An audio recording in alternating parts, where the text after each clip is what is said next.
you're having a good day. I'm gonna repot one of my last, cutting fusion experiment that I'm gonna try to do. Still gonna be taking plenty of cuttings, but I think I'm just gonna kind of give up on doing the fusions.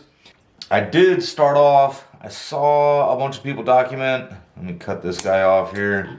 Saw a bunch of people document where they took cuttings of this size and put them all together, tied them up. I do have this one tied, I'll show you guys that in a minute. But they take cuttings of this size, tie them all together, basically get them flared out. You know, you can flare out the end ones, make a nice flared out base with it. Saw a lot of great examples.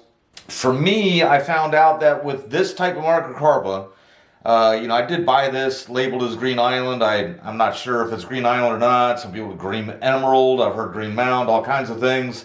Doesn't really matter all that much, but for this type of Microcarpa, I had no luck getting any cuttings of this size to go. I can only get cuttings of like this size to strike. And once I realized that, I decided, well, why don't I try to get a bunch of cuttings like this and fuse them together. This thing's just going to be a hot mess. But you guys know I don't really throw things out, so I'm going to try to make something of it for sure. One final thought on cuttings like this and putting them together like that. I do think that tiger bark will take the smaller cuttings like this a lot better, and then making those fusion projects out of that works out a lot better with that type of Microcarpa, and I may give that a shot. I didn't even, at the time I was doing this, I didn't even have any tiger bark to work with. Anyhow, I started this in March 2019. I did 3 projects, kind of almost the same thing and in the same type of pot. And I took a bunch of pictures, and I think I can't really distinguish what's what except for this one picture, which should be taken from this angle right here from February of 2020. You can see that piece shooting off. And then now kind of take a look at what that tie-in looks like there. But so that's the only picture that I know for sure is in fact this clump. The other one I did make a video of. It's the one that I wound up with 2 cuttings about this size. All the smaller ones died, and then the 2 bigger ones lived, which was at the time just kind of crazy. After I repotted that in the video, the other one of the sides actually died. Whenever I update that one, I'll be sure to kind of show you what happened with that. Another reason why I'm saying this will probably be the last time I try to make a clump like this, I actually bought one of my clumps that was big, and I've documented that many times, and that the middle part just rotted out. It just started kind of falling in on itself, and it was out of nowhere. The edges looked perfectly healthy, and somehow or another the ones in the middle just rotted, and it just kind of fell in on itself. I was able to rescue the ones on the outside, and they're good trees now, but I don't think I'm going to be doing that anymore. Anyhow, I'm going to go ahead, I'm going to prune it up first, give you guys a closer look. When I do go to repot it, I may cut this wire and just work with what I got, or I might put the soil line right up to the wire in the hopes of when it grows enough to start breaking through that wire that that it'll start shooting out roots, and then I could go ahead and take a saw and cut the bottom of that off and have a better flare. But I'm not even sure if I'm going to keep them together. Once I take a look at it, I may not look like what I see, and I might end up with 1, 2, 3 different little trees here. Let's see, first off,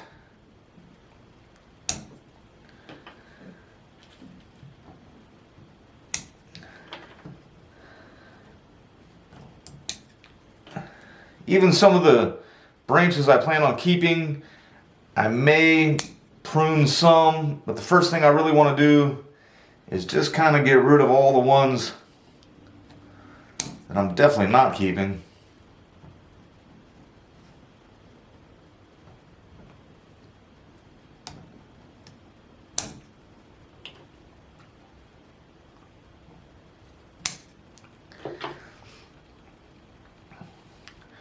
This one I'm keeping, but I definitely don't want that long piece there. I'm going to go ahead and take that out. Hope it makes it. Gonna try, this one's coming out of the base, and try to just leave that alone as I go along and repot it even, hoping that it continues to stretch that out. Just kind of depends on how much it falls apart here once I get going.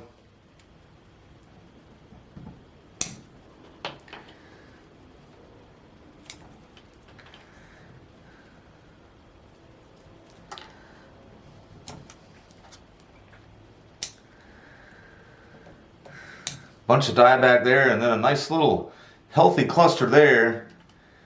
For now, for the repot, I'll probably leave the cluster. I did neglect to mention that beginning of December, I almost did an emergency repot on this thing. It just suddenly just lost all its leaves. We haven't even had a cold spell yet. We had a really warm November and December here. Hadn't had any cold weather yet. It just lost all of its leaves, left some of the growing tips. But then I did look ahead, and I saw that we were expecting some cold weather towards the end of December. I said, well, I don't want to take that risk now. And I moved it to the shade, and it really has just unbelievably kind of gotten really healthy again since then. A few of those branches that I'm going to keep, just kind of get rid of some of the legginess.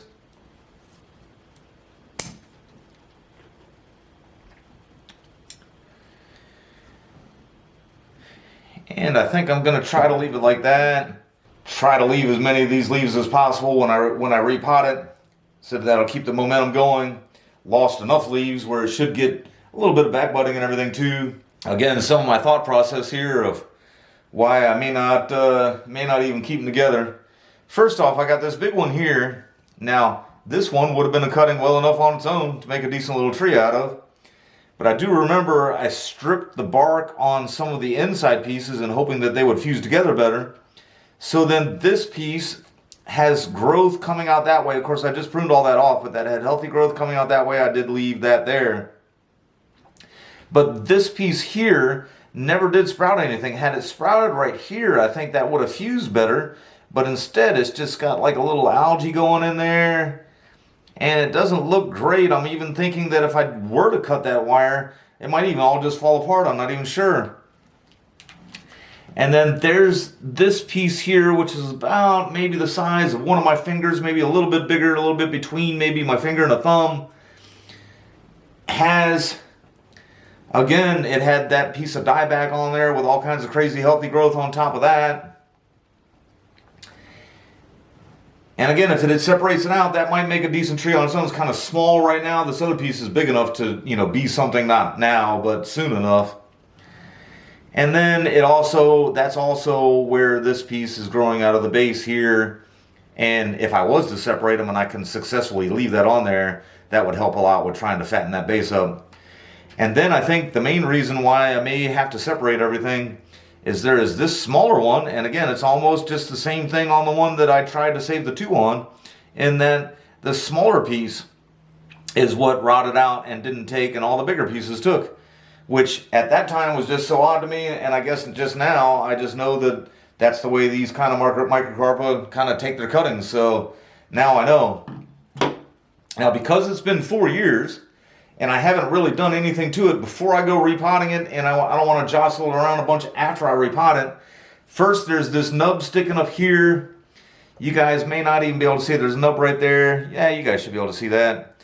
I'm going to take the knob cutters of that. That I think I have freshly hit with the knob cutters. It's not rotten at all. I haven't hit this one in a while. It's got a bunch of black on top. Maybe I can get it to angle down a little bit, and it'll just be some work I don't have to do once I get it repotted. So I'm going to go ahead.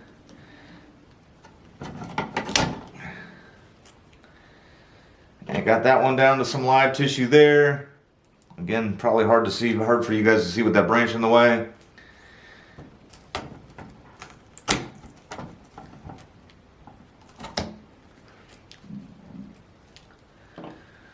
But there we go. I thought that it'd be about like that. Didn't really have to go too far to get down to some live stuff. And now that that's had a little bit of a better angle, should also have a little bit of an easier time healing it up rather than trying to heal across a flat scar. Now it, has something to go to. If I get really, really lucky, I could have a branch pop out of one of these sides here. And then actually, even before I go to repot it, I might see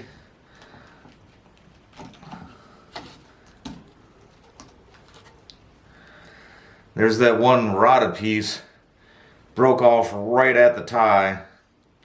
And now I'll just have to wait to get it out of the soil to see what it looks like before I make any other decisions. Might be first time. I've only been in the hobby for well, basically like 4 years and 1 month, and this is almost 4 years old, so this is like the longest I've left anything in a small pot like this for that amount of time. And let's see what we got here.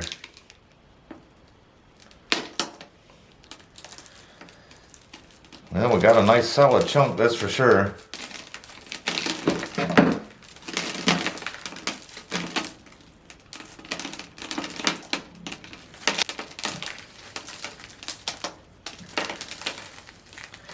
Now, sometimes in these training pots, when I have them in good soil, sometimes I take a little bit of potting mix and put it in the bottom to keep the good soil from coming out. Sometimes I use a screen.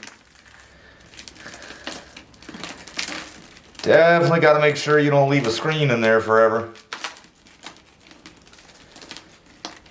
But I did not. I must have used just the mix on this one. I can kind of feel the potting soil in there, and I got up a few inches there too.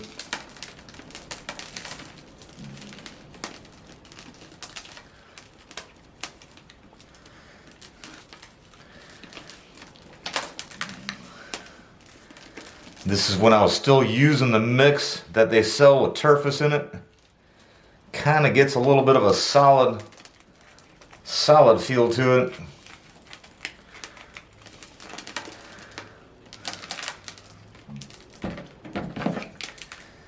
Basically, that's why I got away from using it.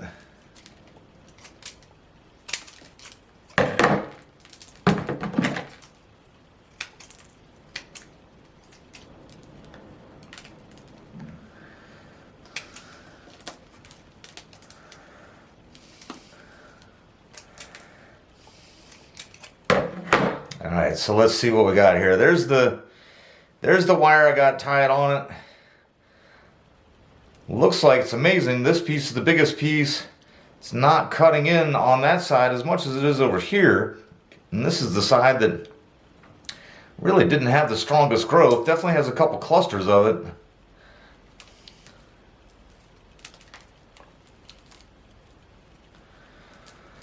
If it was just one trunk and it wasn't all tied together, I would most certainly just put it right in a training pot about this size with some much better soil and see how it reacts. Now the other option I have, I mean, I could plant it like that and count on it continue flaring out from there. It's not a bad shape. It's just had that turfus in there, and it was in that small pot for so long. Most of the bigger roots were circling and circling. And that is, I don't like to repot that often. I think most people do it too much, but that is a reason to do it more often, is so that you can train the roots a little bit better.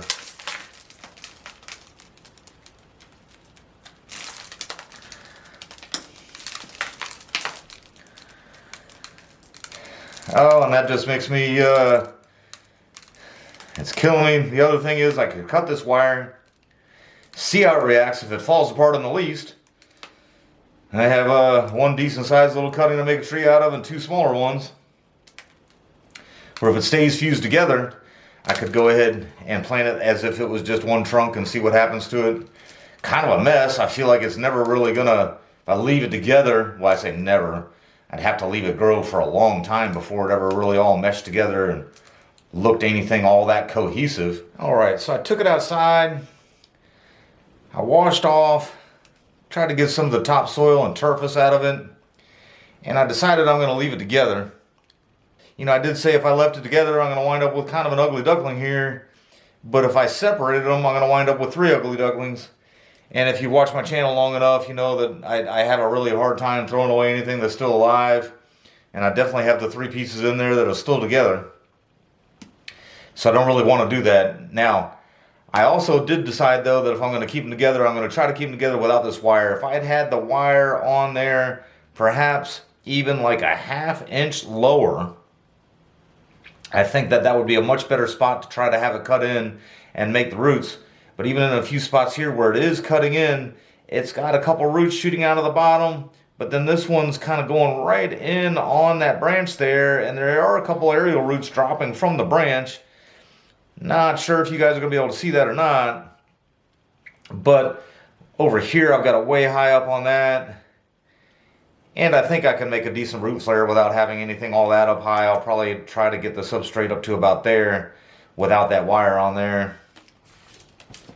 I did also, I mean, of course I got to see what happens when I cut the wire first, but I did also consider a little bit of a bigger training pot. This one's not, it's wider this way a little bit, but it's not really much bigger than what it was in. But it was in that pot for 4 years, took that root pruning well so far, and I'd like to kind of keep it good and contained. So we'll see if it can go a couple more years in here before I have to step it up any further. Try to cut this thing apart and hope it stays together. So I'm going to cut it in a couple spots before I try to take it out from where it's cutting in. Right here there's a bit of a gap.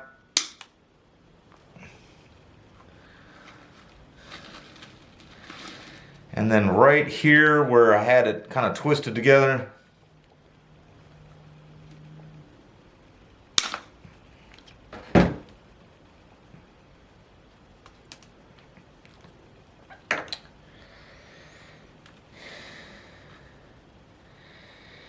And that first cut, I felt the wire jump. I did not feel the trees move at all. I do not want to test them because that's the first time it hasn't been tied together in a long time. I am just going to go ahead,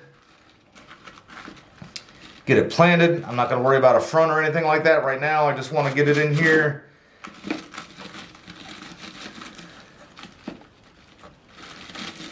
And basically let it recover.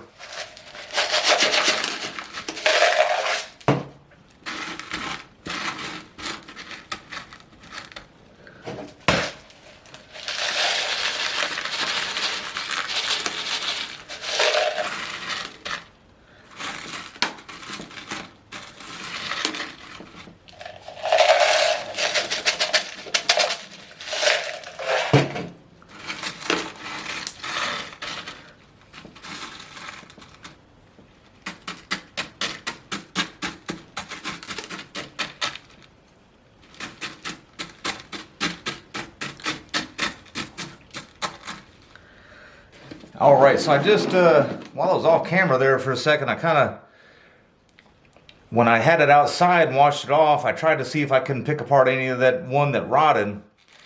Probably should have tried to see if I could remove that as soon as I cut the wire off. I just kind of remembered about that and picked at it a little bit. Got it off there. Really hope if I can get this branch to live, that, you know, or to continue just kind of growing, that should really kind of take care of that. And of course now having it in this small of a training pot, if I decide I need to repot it in a year or something like that, it won't be like, oh, well, I was planning on leaving it in there forever to get really big. I just really kind of want it to stay alive, fuse together a little bit better, and hopefully kind of envelop whatever is down there maybe rotting. And then the last thing I'm going to do is here where, I mean, here this growth here is kind of graceful and normal. This is where that dieback was and then has that crazy growth there. So I think I just want it going towards the better growth. And I'll take that out. And then there's another spot right where it goes into the larger piece there, if you will. With another piece of almost burl looking growth. Eventually that would have caused a knot of some sort. And then since that's from the same trunk that this is on, hopefully it can continue putting some energy towards that. And then with the whole ugly duckling thought, this piece here is going to wind up just kind of crossing in front of that trunk there. I might as well go ahead and just take that off now.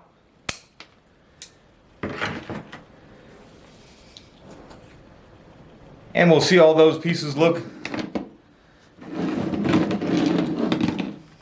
And one last look.